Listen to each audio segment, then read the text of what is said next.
pikiran kamu kok aneh, ingin kok yang diberi. Kalau sama-sama cita-cita ya seperti burung yang memberi. Terus beliau gurunya dalil al yadul ulya khairum al yadis sufla, bahwa tangan yang di atas lebih baik tangan yang di bawah. Akhirnya murid tadi mencium gurunya terus bilang, anta ustadi, kamu benar-benar guru saya.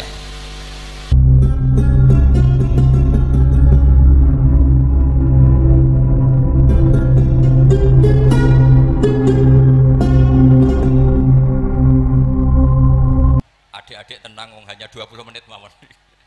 Karena saya emang nggak terbiasa pengajian umum, biasa ngaos teng dampar, nak ngerpek ora digampil. Begini gitu. Karena Pondok Al Anwar 2 juga tentunya semua 1, 2, 3 sampai 4 juga semua lembaga yang didirikan oleh Syekhuna Kiai Haji Maimun Zubair adalah lembaga yang memang dipersiapkan untuk ilmu, untuk mengawal ilmu. Sebagai wirasah nabawiyah, sebagai warisan Rasulullah Shallallahu Alaihi Wasallam. Maka saya minta anak-anak juga adik-adik baik yang lelaki maupun perempuan, jagalah kepastian ilmu. Saya ulang lagi guys, jagalah kepastian ilmu. Karena lewat kualitas ya, argumentatif itu kita bisa mempertahankan wirasah nabawiyah. Pulau beberapa kali ngisi acara di Jogja, memang saya sampai sekarang ngajar di Jogja. Itu pernah ketemu pakar matematika. Niku hitung-hitungan, niku cepet model nganggo hitungan pondok. Misalnya kalau mereka bilang 2,5%, 2,5% dari 100, atau 1/20 dari 100, atau 1/10 dari 100. Itu kalau di hitungan Arab, karena Arab itu dulu ummatun ummiyah, umat yang ummi, itu Islam datang dengan matematika yang mudah sekali. Kita tahu misalnya dalam bab zakat, misalnya 2,5% dibahasakan rubu'ul usyur, karena bertahap. Ini untuk adik-adik kan. Jadi misalnya 100, 1/10-nya berarti berapa? 10. Nah dari 10 itu terus ngambil 1/4-nya, yaitu 2, berapa? 5.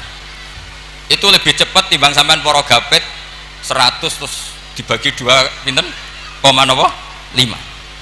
Jadi ini kalau nanti jajal, saya pernah di salah satu kantor ketemu pakar matematika. Dia tanya saya, Pak Bahak, kenapa Anda nggarap matematika itu cepat? Saya bilang ini matematika Arab, kata saya. Itu mereka kalah cepat sama saya nggarap karena Arab itu ummatun ummiyah.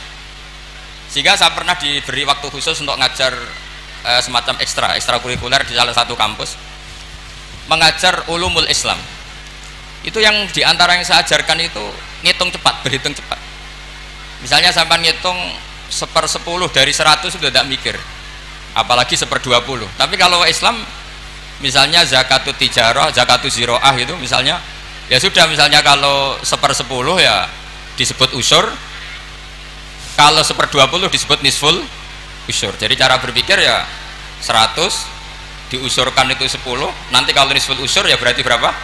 5. Mereka bilang 1/10 atau 1/20.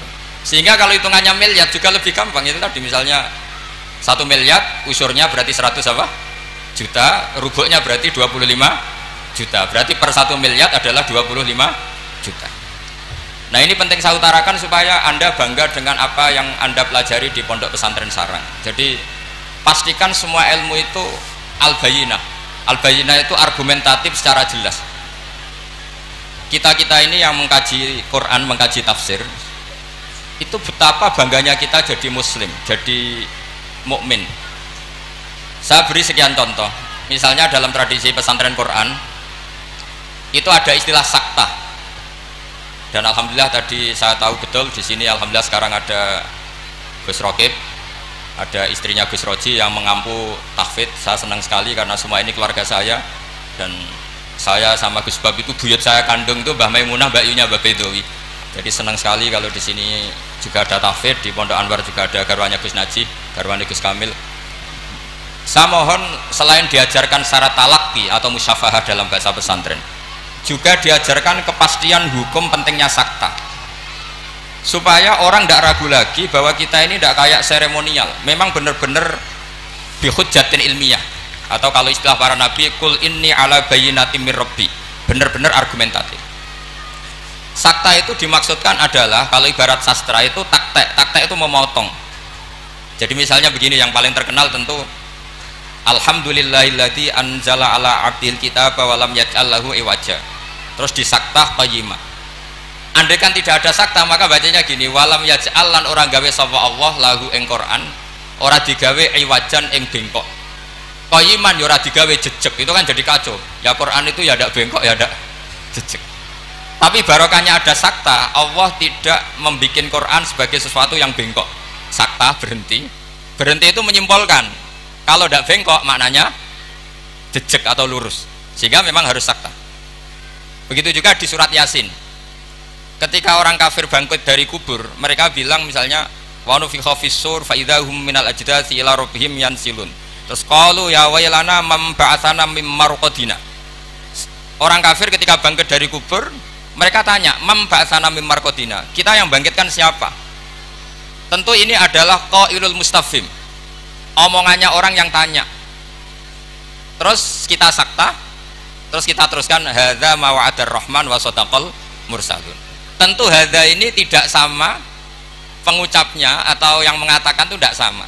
Yang satu qaulul mustafhim atau qaulus sa'il, yang satu qaulul mujawib, entah yang jawab langsung Allah entah malaikat. Yang jelas itu beda yang mengatakan atau beda qailnya. Berarti menjadi siapa yang membangkitkan kita sakta, terus dijawab hadza ma wa'adar rahman.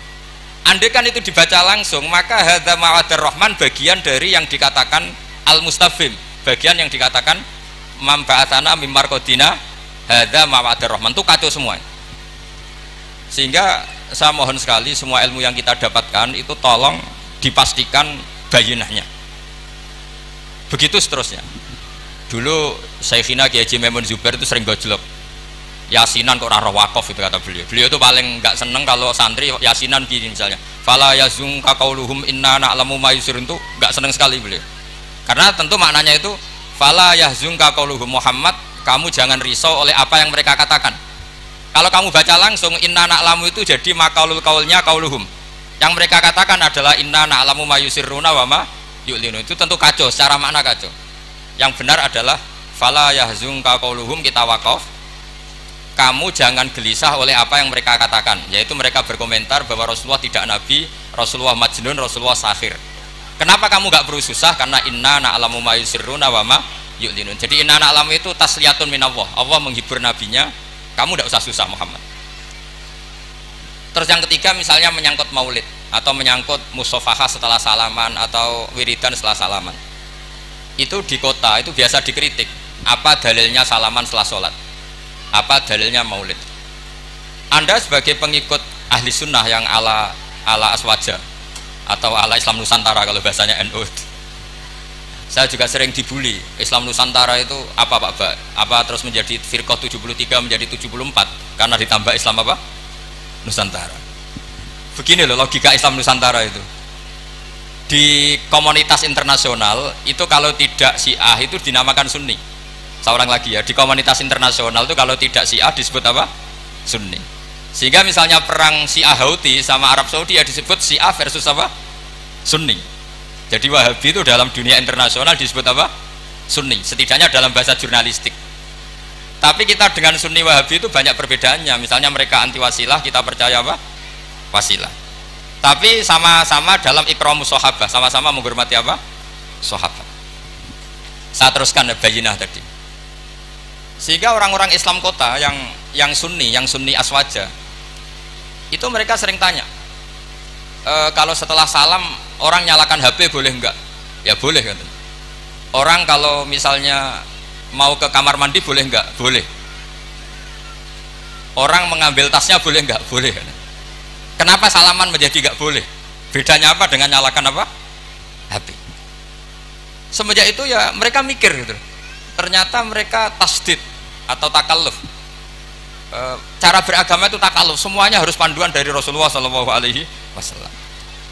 Maka saya minta tradisi keilmuan di Pondok Sarang itu harus terjaga. Apapun pilihan ilmu itu harus ala bayinah, harus benar-benar jelas. Cara wong Jawa jelas welo-welo. Karena itu kecakapan Rasulullah SAW.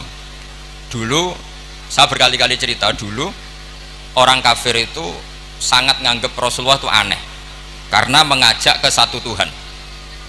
Saya berkali-kali cerita logika ini, aja alal alihata ilaha wahida innaha adalah syai'un ujab.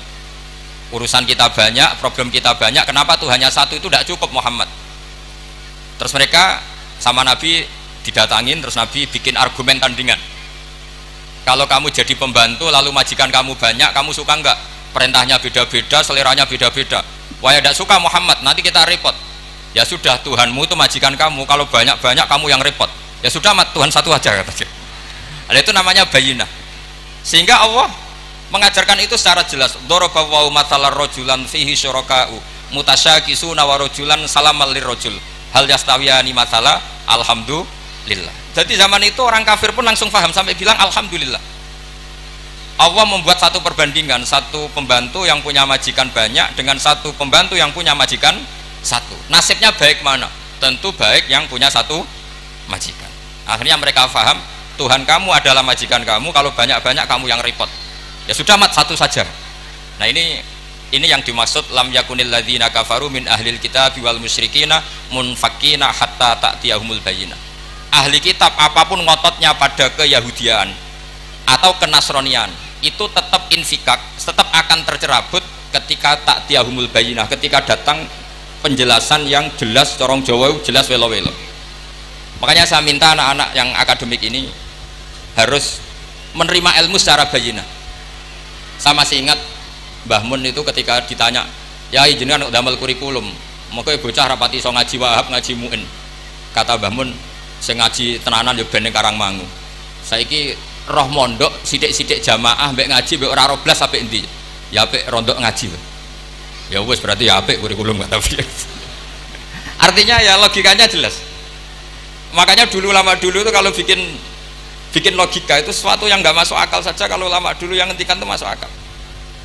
Dulu Abu Yazid itu punya murid namanya Syakik Al-Balkhi. Dia orang kaya, biasa donatur pondok, biasa mendonasi pondoknya Abu Yazid. Setelah dia perjalanan dagang di satu Sahara gitu, di gurun pasir, ada burung yang patah sayapnya, patah kakinya. Ternyata tetap dapat rezeki, dikasih makan burung yang waras, yang normal. Singkat cerita, si murid tadi datang ke gurunya, Pak Guru, saya sekarang mau jadi orang zuhud, nggak mau jadi orang kaya. Ternyata orang paling lemah pun, makhluk paling lemah pun dapat rezeki. Terus cerita kejadian tadi. Terus sama gurunya ditertawain. Kamu mau jadi orang zuhud, orang jadi orang fakir, terus dikasih orang, di rumah orang. Iya, ternyata semua makhluk yang lemah pun dapat rezeki. Kata gurunya itu, gojol gurunya itu, lima dala tak tabiru anta. Kenapa kamu tidak iktibar dengan bitoir, katanya dengan burung yang waras yang memberi?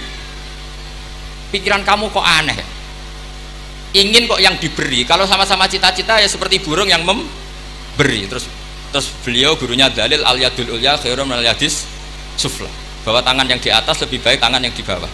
Akhirnya murid tadi mencium gurunya terus bilang, anta ustadi, kamu benar-benar guru saya. Lah kenapa saya cerita ini? Supaya sanad ini tersambung sampai Rasulullah SAW. Misalnya guru kita Mbah Mun ikut ngurusi negara, sehingga negara ini meskipun enggak negara Islam tapi ukuran negara itu sangat Islam. Logikanya gampang, kamu ikhlas negara ini diatur oleh orang-orang yang enggak sholat, yang narkoba, yang macam-macam, apa lebih suka negara ini diatur oleh orang yang sholat, yang meyakini kebenaran Islam? Tentu kita milih yang meyakini kebenaran Islam. Itu bisa didapatkan kalau dipandu ulama apa kalau dilepas ulama? Kalau dipandu ulama. Sehingga dalam kitab Minhajul Abidin diceritakan ada orang sufi yang merasa dunia sudah rusak, kemudian milih uzlah. Ketika uzlah, beliau mengalami satu kasuf ada hadis bilang, taraktum ummata Muhammadin fi aidil mubtadi'ah. Kamu enak-enakan uzlah di sini, tapi membiarkan umat dipimpin orang lain yang menyesatkan. Jadi mungkin kalau kita kumpul orang itu dosa, wong ngrasani, bedelok wong wedok macam-macam. Tapi ketika meninggalkan umat ini berarti kamu biarkan dipimpin orang lain, dan orang lain ini bisa tidak ahli sunnah, bisa orang yang sangat menyesatkan. Berarti uzlah juga punya sisi dosa. Akhirnya ulama ini kembali ke masyarakat dan menunggui masyarakat mengawal mazhab ahli sunnah wal jamaah. Jadi saya mohon adik-adik terlatih bahwa semua ilmu itu ala bayinah. Qul inni ala bayyinatin mir rabbi. Semua nabi itu punya kemampuan menjelaskan. Itu yang disebut lam yakunil ladzina kafaru min ahlil kitab wal musyrikin munfakina hatta ta'tiyahumul bayyinah. Nah, kemampuan menjelaskan ini harus dimiliki anak-anak santri. Anak-anak Anwar 2 yang anak-anak masih belajar itu terutama harus belajar ilmu logika. Termasuk kitab kebanggaan saya itu kitab Syarah Bukhari. Beliau ketika menafsirkan hadis atau mensyarah hadis, salasun mangkunna fihi wajata halawatal iman. 3 hal ini kalau seseorang tahu atau faham maka menemukan halawatal iman, manisnya iman. Beliau mengartikan manis itu artinya enak. Enak itu nyaman. Nyaman itu tidak iskal, tidak galau. Terus beliau mencontohkan, andaikan agama ini tidak masuk akal maka kita akan galau selama-lamanya.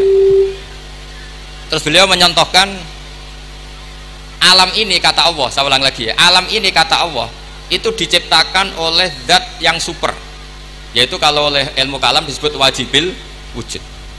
Terus beliau berargumentasi cerita Islamnya Jubair bin Mut'im, berarti Mut'imnya ya, Jubair bin Mut'im bin Adi berarti Mut'imnya. Dulu zaman Nabi itu juga sudah ada orang ateis, orang ateisme. Kalau bahasa Arab dulu itu al-mu'attilah, kalau bahasa Arab sekarang itu biasanya disebut syuyu'i. Orang-orang ateis itu nggak mau mikir, pokoknya bumi ya ono, langit ya ono, sebabnya apa ya mbah pokoknya ono. Terus sama Islam diterangkan, Dalalah Mut'im ini datang ke Medina sebagai negosiator Asra Badrin, tawanan Badar. Dalalah Rasulullah pas baca surat Wattur wa kitabim mastur fi raqim mansur. Di antara itu ada ayat am khuliqu min ghairi syai'in am humul khaliqun. Masa alam raya ini langit bumi yang maujudat. Jadi bumi ini berstatus maujudah. Kemudian maujudah ini diciptakan oleh adamiyah. Jadi kalau kamu berfaham ateis, artinya hadhil maujudat khalaqahal adam. Ini semua yang maujud diciptakan oleh sesuatu yang tidak wujud. Kata Ibnu Hajar al Asqalani, andaikan Islam datang seperti itu, kamu tidak bisa tidur, akal kamu tersiksa. Karena kamu profesor kayak apa tidak bisa menemukan logika hadhil maujudat khalaqahal adam, bahwa maujud ini diciptakan oleh ketiadaan. Tapi Islam datang tidak seperti itu. Hadhil maujudat khalaqaha wajibul wujud. Ini maujudat diciptakan oleh zat yang wajib wujud, yaitu Allah Subhanahu wa ta'ala. Nah, dengan berpikir seperti itu ahlul akli nyaman. Nah, nyaman ini kata Ibnu Hajar al Asqalani menjadi halawatul iman. Jadi halawatul iman itu dimulai dari bayina, satu kejelasan yang sangat argumentatif yang kita insya Allah lanal itu yaminan wala simalan, sudah ada kemana-mana lagi. Nah, ini yang dimaksud Allah Subhanahu wa ta'ala, yuthabbitu walladzina amanu bil qaulis tsabiti fil hayatid dunya wa fil akhirah. Jadi logika ini mapan sehingga kita misalnya jadi TKI sekalipun di negara Korea, di negara Uni Soviet tetap bawa tauhid. Karena logika tauhid, logika sing sibghatullah wa man ahsanu minallahi sibghah. Logika yang dibangun oleh guru-guru kita. Zaman anak-anak sekolah di musola, zaman TPQ, TPA, semuanya dibangun bahwa di antara sifat Allah pertama adalah sifat wajibil wujud. Dengan sifat wajibil wujud maka logika kita terbangun. Gak mungkin maujudat ini diciptakan sesuatu yang tidak ada. Pasti namanya yang ada, faktornya ya ada, bukan tidak ada. Nah, itu termasuk kenyamanan berpikir. Terus ketiga, kenyamanan sosial. Agama ini mengajarkan baik sama orang tua, takzim sama guru, sayang sama anak-anak, sayang sama yang lemah. Makanya kata ulama-ulama dulu, laulam yakun ma ja'a bihi Muhammadun dinan lakana fi aqlin nasi hasanan. Kalau saja yang dibawa Muhammad tidak di atas namakan agama, itu pun menurut logika akal sesuatu yang baik. Karena agama ini hanya mengajarkan yang baik-baik saja. Jadi saya kira demikian. Pokoknya saya minta seminta-mintanya tradisi keluarga sarang bahwa semuanya bil ilmi itu harus dijaga. Karena ilmu ini pula yang sebetulnya yang kita berstatus warasatul anbiya. Al ulama warasatul anbiya, dan itu tentu bil ilmi. Fainal anbiya lam yuwarithu dinaron wala dirhaman wa innama warasu al ilma. Semua nabi itu tidak mewariskan dirham maupun dinar, tapi mewariskan apa? Ilmu. Dan ilmu yang paling pokok tadi adalah wirasa nabawiyah yang bayinah. Bayinah itu jelas welo-welo. Dengan seperti ini maka kita tidak terguncang lagi. Makanya saya pernah ketemu orang yang agak ekstrim. Pak Ba, dalilnya wong bar salat wiridan ya apa? Terus tak tanya, dalilnya nyalakan HP apa setelah salat? Ya enggak ada. Terus kata, saya punya teman kota yang ahli sunnah, ya agak aneh, orangnya orang kota. kamu itu ditipu katanya, mengharamkan wiridan biar wong Islam ora tau eling pangeran katanya. Terus kepikiran dia, iya aku wiridan di bid'ah-bid'ahno jangan-jangan diakali ben wong Islam ora eling apa pangeran. Kepikiran, kemarin cerita ke saya, sudah Pak saya ikut aswaja saja kan. Jadi logika perdebatan itu meskipun ya kadang agak arogan itu, tapi itu bagus karena memang ya seperti itu sejarahnya para nabi seperti itu. Jadi nabi itu punya kemampuan, saya ulang lagi, nabi itu punya kemampuan, punya fatona untuk bikin logika, dan logika ini nggak terbantahkan. Makanya sifat nabi itu harus bersifat apa? Fatona, harus bersifat kecerdasan. Nah ini yang saya agak risau karena kefatonan ini mulai terkikis.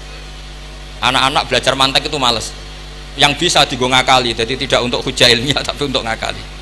Padahal dengan mantek itu nyaman, saya ulang lagi nyaman.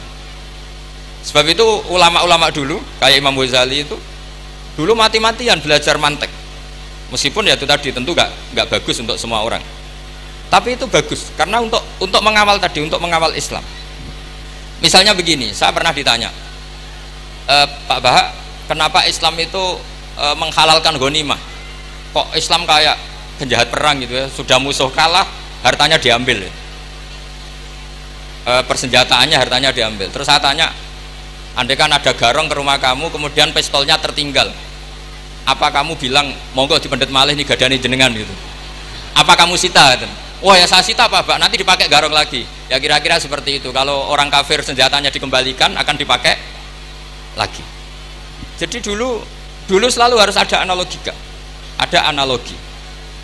Makanya ketika Allah watil kal amsalu nadribu linnas wa ma yaqiluha ilal alimun. Semua aturan-aturan Islam itu sama Allah di analogi itu dikiaskan supaya orang bisa berpikir. Kayak orang Arab dulu itu nyembah berhala, Lata, Uzza, Hubal itu disembah, padahal dari batu yang dipahat. Terus Nabi memberi contoh itu begini. Daraba wa masalar rajulaini ahaduma abkam la yaqdiru ala syai'in wa huwa kallun ala maula. Ainama yuwajjihu la ya'ti bi khair. Nabi bikin analogi gini, wahai para orang Arab, kalau saya punya pembantu yang buta, sudah buta, nggak bisa ngomong, abekam, bisu, mau nggak pembantu saya tak kasihkan kamu? Kata. Wah enggak, Muhammad tuh merepotkan. Bagaimana bisa bantu saya? Dia buta, dia bisu. Terus kamu nggak mau Muhammad. Terus berhala kamu yang kamu sembah itu kalau tangannya protol itu yang dadani siapa? Ya saya. Kalau kotor yang bersihkan siapa? Saya. Terus Nabi Muhammad bilang gini, untuk jadi pembantu saja orang seperti itu kamu nggak mau, masa kamu jadikan apa tuh? Tuhan. Mau Tuhan kok ngerepoti gitu. Mestinya Tuhan itu pantasnya direpoti, dimintain gitu. Itu mereka akhirnya iman. Iya, pangeran kok ngerepoti, ono ngedusi, ono noto barang itu. Allah gampang sekali. Daraba wa masalar rajulaini ahaduma abkam. Abkam itu bisu. La yaqdiru ala syai'in, tidak mampu melakukan apa-apa. Wa huwa kallun ala maula. Namanya bisu, tuli, itu hanya merepotkan yang punya. Ainama yuwajjihu la ya'ti bil khair. Diarahkan kemana saja tidak membawa yang positif. Akhirnya mereka iman. Makanya disebut lam yakunil ladzina kafaru min ahlil kitabi wal musyrikin munfakina hatta ta'tiyahumul bayyinah. Bahwa orang-orang kafir baik berkategori ahli kitab maupun orang musyrik tidak mungkin tercerabut dari akar kemusyrikan atau akar keyahudian, kenasranian hatta ta'tiyahumul bayyinah, sehingga datang satu hujjah, satu argumentatif yang bisa mengalahkan pikiran mereka. Siapa itu? Rasulullah minallah yatlu suhufam mutahharah. Nah sekarang Rasulullah sudah intaqala ila rafiqil a'la, tapi punya warosah, yaitu para ulama. Dan para ulama, para habaib, para siapa sajalah yang mewarisi ilmunya Rasulullah. Dan saya mohon sekali anak-anak ini harus terbiasa akademik. Ya akademik macam-macam lah. Saya berkali-kali baca hadis sahih. Yang paling saya cintai dari hadis itu apa? Yaitu kalimat-kalimat Rasulullah. Itu memang luar biasa. Misalnya beliau ngendikan orang mukmin itu baik semua. Ajaban li amril mukmin. Terus beliau ngendikan itu ajaban li amril mukmin. Inna amrahu kullahu khairun. In asobathu sarra syakara fakana khairan lah. Wa in asobathu darra sabara fakana khairan lah. Terus beliau ketika ngendikan kematian, kehidupan itu optimis sekali dan dengan pandangan positif. Kata Rasulullah, anggap saja kalau kamu hidup itu ziyadatan li fi kulli khairin, potensi mendapat kebaikan. Kalau kamu mati, ya syukuri, anggap saja pengakhiran dari semua keburukan. Sehingga adat-adat kiai-kiai dulu itu kalau ada bajingan mati, orang oplosan kok mati, ya tetap bilang, saya nggih Pak niki saya. Meskipun hadirin nggak siap bilang saya. Nggih saya Pak nggih. Karena mautu hadzal fasik khairun lah. Matinya orang fasik ini bagus supaya nggak mereman lagi, nggak ngemel lagi, nggak jadi problem lagi. Jadi doa hidup dan mati itu seindah itu Rasulullah. Ya Allah, jika saya hidup, anggap saja ziyadatan li fi kulli khairin. Terus wal mauta rohatan li min kulli syarrin. Kematian adalah akhir dari segala apa? Keburukan. Saya ini termasuk kiai muda yang nggak pati takut mati. Artinya bukan karena saya yakin soleh, enggak. Misalnya kalau mati pikiran kula Gusti ini akhir dari segala potensi keburukan saya. Artinya kagum saya bukan masalah takut dan berani, enggak. Keilmian Rasulullah Shallallahu Alaihi Wasallam. Betapa mudahnya Nabi melihat sesuatu itu positif. Hidup dianggap tadi ziyadatan lana fi kulli khairin. Kalau kematian anggap saja rohatan lana min kulli syarri. Jadi mudah sekali Rasulullah. Lah ini menurut saya kefatonahan yang harus diwaris kita semua. Ya ngoten mawon. Assalamualaikum warahmatullahi wabarakatuh.